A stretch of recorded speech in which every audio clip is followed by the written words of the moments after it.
Assalamu alaikum students. Today is my lecture number 8, that is of chapter number 10. Today's article is very important, that is ripple tank.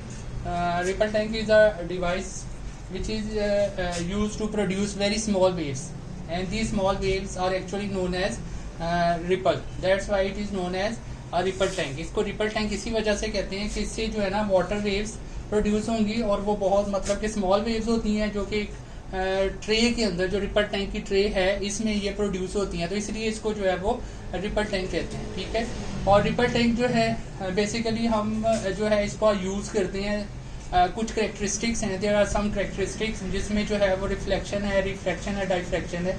ठीक है, उनको हम जो है वो discuss करने के लिए जो है ना वो रिपल टैंक जो है ना उसको यूज़ करते हैं। तो सबसे पहले तो आपको इसकी जो कंस्ट्रक्शन है ना प्लस इसकी जो वर्किंग है वो पता होनी चाहिए। अब इसकी कंस्ट्रक्शन क्या है, basically it consist of a rectangular tray.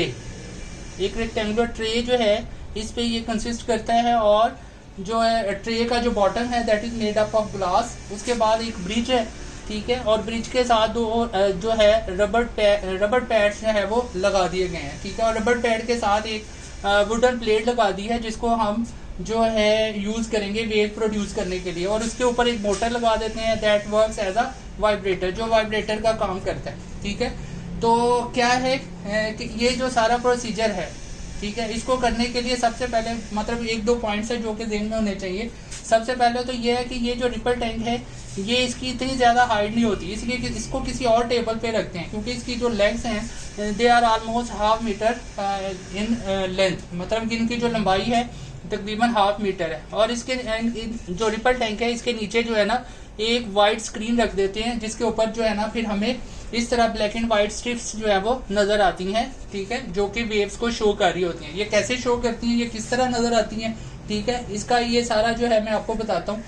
तो इसके बाद जो है नेक्स्ट हम बात करते हैं कि इसके साथ एक जो है वो बल्ब जो है ना जिसको हम एज अ लैंप जो है वो यूज़ कर रहे हैं। और दूसरी बात ये ध्यान में रखें कि ये प्रैक्टिकल जब भी आपने परफॉर्म करना है तो कोशिश करें कि रूम जो है वो डार्क हो। जब रूम डार्क होगा तो आपको ये ब्लैक एंड वाइट स्ट्रिप्स जो है ना वो ज़्यादा क्लियर नजर आएंगे। ठीक है, तो जैसे ही मतलब कि हम वाइब्रेटर ऑन करते हैं, इसको पावर सप्लाई देते हैं, ठीक है, और इधर से लैंप जो है वो ऑन करते हैं, तो लैंप जो है ना इसके ऊपर लाइट थ्रो करता है। तो क्या है कि जैसे ही हम वाइब्रेटर ऑन करते हैं तो इस तरह जो है ना वो वेव जो है ना वाटर वेव जो है ना वो प्रोड्यूस होती है।